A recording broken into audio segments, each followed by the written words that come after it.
اگر آؤ غوث پاک عبدالقادر جیلانی کی بارگاہ میں، سرکار غوث پاک عبدالقادر جیلانی کی بارگاہ میں ایک مرید آیا، ذہن کو حاضر رکھنا، غوث پاک کی بارگاہ میں ایک مرید حاضر ہوتا، کہا حضور آج افطار آپ میرے یہاں کیجئے۔ آپ نے فرمایا ٹھیک ہے میں تیرے یہاں افطار کروں گا۔ دوسرا آیا، کہا حضور آج افطار میرے یہاں کیجئے۔ آپ نے فرمایا ٹھیک ہے میں تیرے یہاں افطار کروں گا۔ 10واں آیا، کہا حضور آج افطار میرے یہاں کیجئے۔ کہا ٹھیک ہے میں آج افطار تیرے یہاں کروں گا۔ 25واں آیا، غوث پاک نے فرمایا ٹھیک ہے تیرے یہاں افطار کروں گا۔ 50واں آیا، 70 آ گئے، 71 آ گئے، غوث پاک نے 70 یا 71 لوگوں کی ایک ہی روز کی دعوت افطار کو قبول کر لیا۔ سب کے یہاں چلے بھی گئے، ہم ہوتے آپ ہوتے، کوئی اور دوسرے مولوی ہوتے تو یہی کہتے آج تمہارے یہاں، کل تمہارے یہاں، پرسوں تمہارے یہاں، مگر غوث پاک نے 70 مریدوں کی دعوت کو قبول کر لیا اور سب کے یہاں پہنچ گئے۔ جب صبح کی سفیدی نمودار ہو گئی تو ایک کہتا ہے اب بتاؤ کسی کے یہاں پر کوئی گورنمنٹ کا چپراسی بھی آ جاتا تو وہ کہتا ہے کہ میری فلاں سے بڑی اچھی پڑتی ہے، وہ فلاں چپراسی ہے، فلاں کارپوریٹر ہے، میری بڑی اچھی جمتی ہے، اس لیے کہ وہ میرے گھر آتا ہے، ایم ایل اے سے میری بڑی اچھی پڑتی ہے، فلاں نیتا سے میری بڑی اچھی ہے، وہ میرے گھر آتا ہے یا میں اس سے ملنے جاتا ہوں۔ حضرات یہ وہ لوگ تھے جن کے یہاں کوئی دنیا دار نہیں بلکہ احمد مختار کا بیٹا غوث پاک عبدالقادر جیلانی آئے تھے۔ صبح کی سفیدی نمودار ہوئی، کہتے ہیں میری قسمت کا ستارہ تو اوج ثریا کو چھو گیا، اس لیے کہ میرے گھر میں غوث پاک عبدالقادر جیلانی آئے۔ دوسرا کہتا تو جھوٹ بول رہا ہے، کہا نہیں میں جھوٹ نہیں بول رہا، میرے یہاں آئے۔ تیسرا آیا تم دونوں جھوٹے، غوث پاک تو میرے یہاں آئے تھے۔ 5واں آیا تم چاروں جھوٹے، غوث پاک تو افطار میرے گھر میں کیے۔ 10واں آیا، کہا تم 9 کے 9 جھوٹے، غوث پاک نے تو میرے یہاں کیے تھے۔ 20واں آیا، کہا 19 کے 19 جھوٹے، غوث پاک تو میرے یہاں افطار کیے تھے۔ 50 آ گئے، کہا 49 کے 49 جھوٹے، غوث پاک نے کل افطار تو میرے گھر کیے تھے۔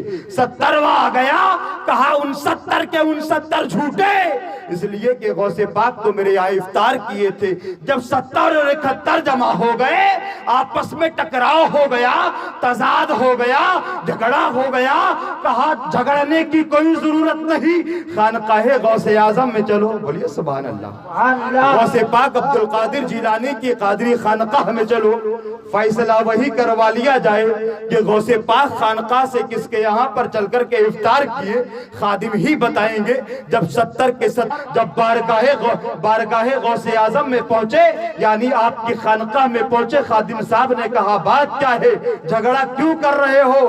کہا خادم صاحب ہم سب کا دعویٰ ہے غوث پاک تو ہمارے گھر آئے تھے، آپ ہی فیصلہ کیجئے، غوث پاک عبدالقادر جیلانی نے کل افطار کس کے مکان میں کیا ہے؟ تھوڑا جی لگائیے عابد بھائی، توجہ کیجئے، تھوڑا جی لگائیے، بہت اہم مرحلہ آ رہا ہے، انشاءاللہ مچل جائیں گے، سنیے توجہ کے ساتھ، اہم گفتگو کر رہا ہوں۔ 50 کے 70 کے 70 کہتے خادم صاحب آپ فیصلہ کیجئے، آپ کس سرکار غوث پاک کس کے گھر افطار ہمیں کل آئے؟ خادم صاحب کہتے تم 70 کے 70 جھوٹے، اس لیے کہ غوث پاک عبدالقادر جیلانی نے تو اپنی خانقاہ میں افطار کیا، افطار تو اپنی خانقاہ میں آپ نے کیا ہے۔ جب بڑا شور و غوغا ہو گیا، شور و غل ہو گیا، بڑا خلفشار مچنے لگا، غوث پاک اپنی خانقاہ سے اپنے حجرے سے مسکراتے ہوئے نکلے، کہا میرے مریدوں کیوں جھگڑ رہے ہو؟ کہا حضور بڑا کرم ہوگا، آپ ہی کچھ فرما دیجئے۔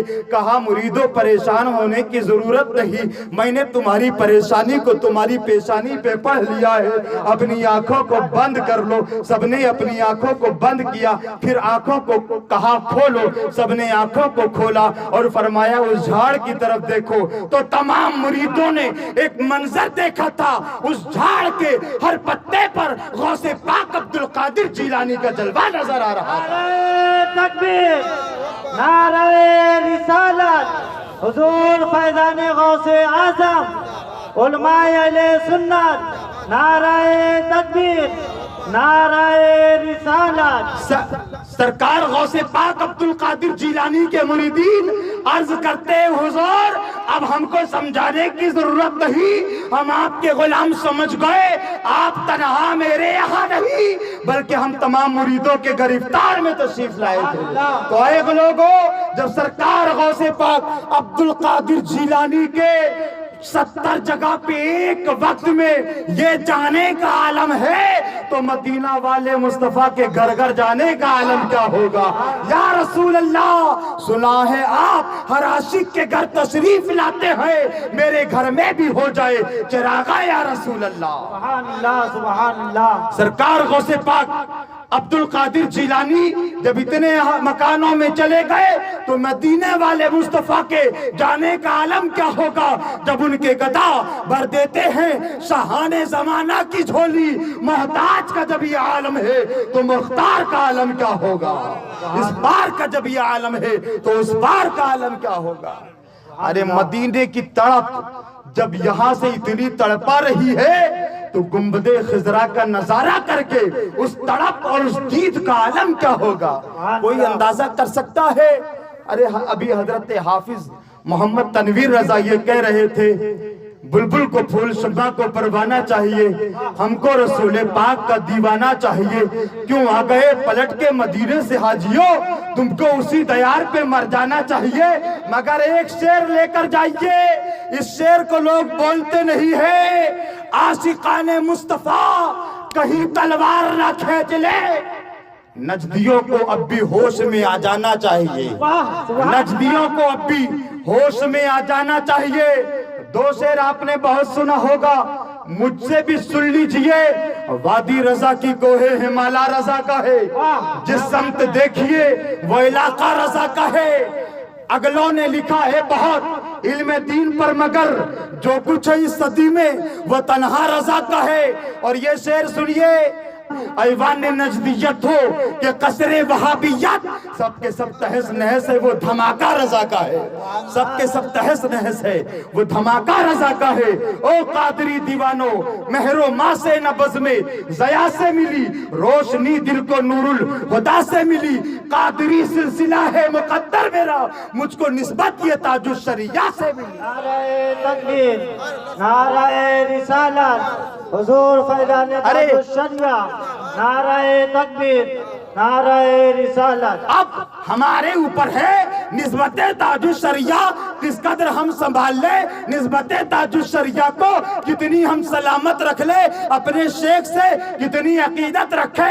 کہنے والے نے تو یوں کہا تھا اس لیے کہ وہ سرکار اعلیٰ حضرت امام احمد رضا خان فاضل بریلوی کا مرید رہا ہوگا، اسی لیے کہا اس نے مہر و ماں سے نبض میں ضیاء سے ملی، روشنی دل کو نور الہدا سے ملی، قادری سلسلہ ہے مقدر میرا، مجھ کو نسبت یہ احمد رضا سے ملی۔ مگر ہم غلامان تاج الشریعہ تو یہی کہتے ہیں مہر و ماں سے نبض میں ضیاء سے ملی، روشنی دل کو نور الہدا سے ملی، قادری سلسلہ ہے مقدر میرا، مجھ کو نسبت یہ اختر رضا سے ملی۔ سبحان اللہ، ماشاءاللہ۔ حضرات، سرکار تاج الشریعہ